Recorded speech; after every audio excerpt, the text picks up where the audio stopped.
Hi guys, welcome back. We're ready to move on with Jean-Antoine Houdon, French sculptor in the neoclassical style who gets the odd job of doing a portrait for George Washington.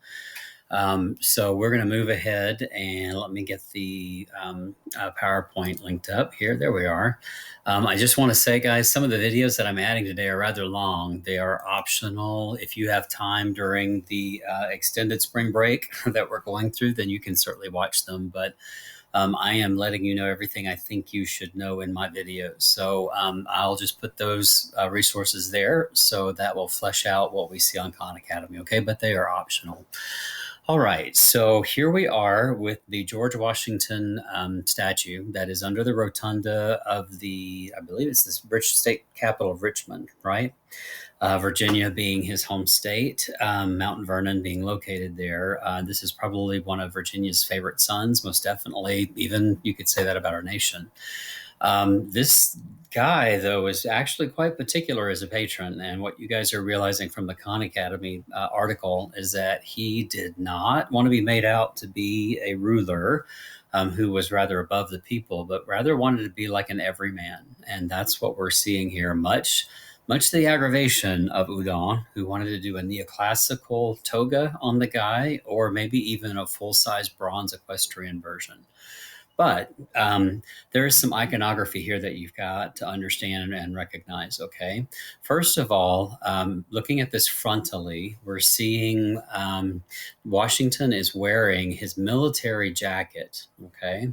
He has on this military jacket with epaulets and adornments, but he's wearing it over a common farmer's outfit.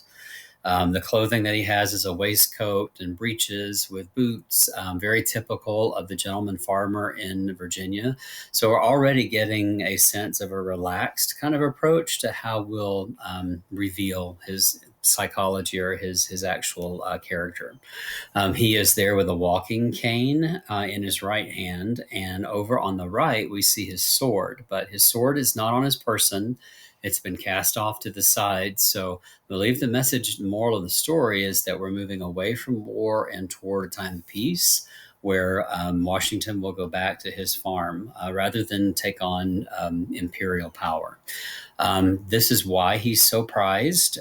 Once his tenure in the Revolutionary War is done, he does not, like many Roman generals and emperors were known to do, take power and wrest it from the people. He walks away, which makes him, in most regards for democracy, even greater. He is portly. You can see that his waistcoat barely covers his midsection, and some of the buttons are tightly pulling here. So this is not meant to be like an Olympian version of this ruler. It's basically meant to be like a common everyday portrait. Now, there is one allusion to the classical tradition, the way that he stands. You guys already know that that is contrapposto. It's very much like the Doryphorus that we've seen before. So there are some classical connections between how stately the figure is and what we would expect to see in the neoclassical world later. The symbolism of this column right here, that is called a fasces, guys, Fasces. And you will see that as a bundled group of 13 rods, with each of the rods representing one of the colonies that has just won its independence. When you bind them together, it becomes a metaphor for our motto, E pluribus unum, out of many one. And it represents the unified United States that has been brought to bear under his guidance. So you have a lot of reference to his family history. I mean, to his history as a leader. And you have probably the most notable likeness that is most similar to his normal features. I wanted to show you what a fasces was. This is the Chamber of the House of Representatives, and on either side of the speaker podium there, you can see that symbol again. So it becomes very early on a symbol of the United States, especially in that formative period. So that's why it's here. But if you turn the figure to the side, you guys can see what looks like a cannon. That's actually a plow.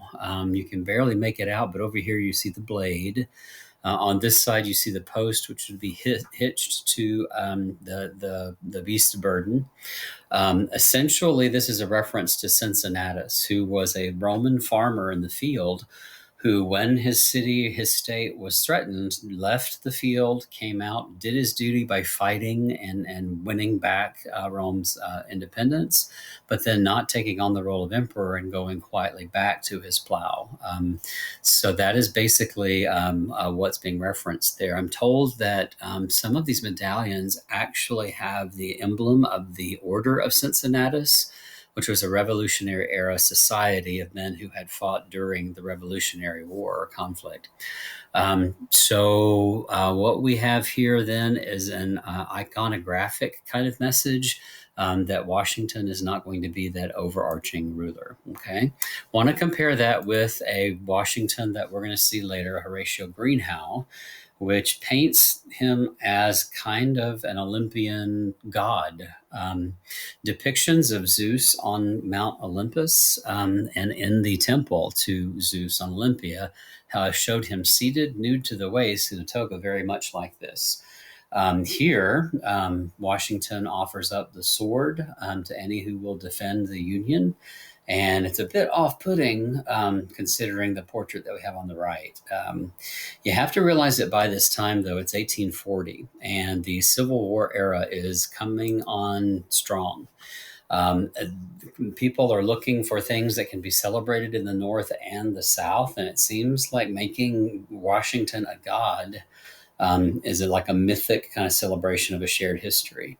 Unfortunately, you can see where it's at. It's at the staircase under the Smithsonian, so I think it's not very held in very high regard because it goes against Washington's persona. So if you want to see it, you have to go to the elevators inside the Smithsonian institution. It's not prominently displayed.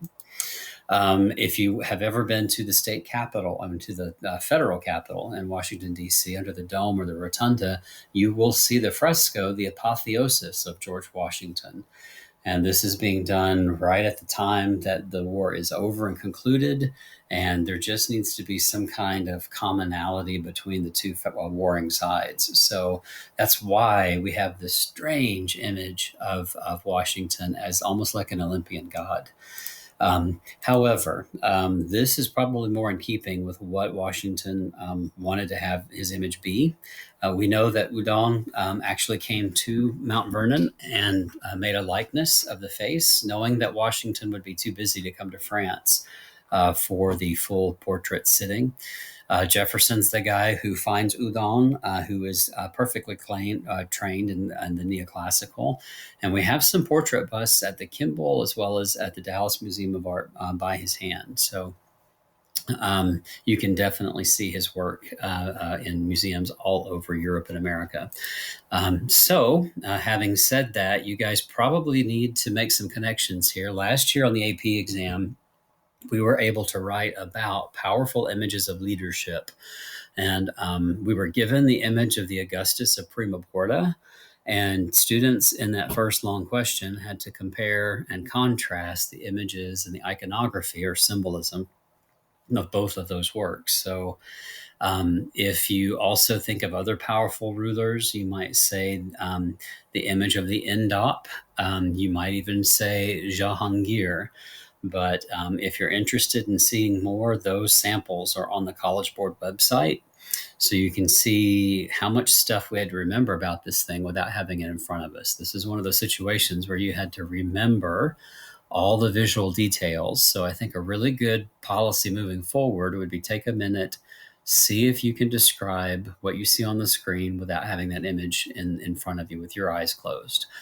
If you can, then and remember the details, then you're probably getting to the point where you are able to describe what we need to see in a writing sample. So I'll leave it at that. But got to remember all of these details. Okay. All right. So we will be moving on to Jacques Louis David in just a second. But first, we'll take a break, go get a snack, and I'll see you back here in just a second.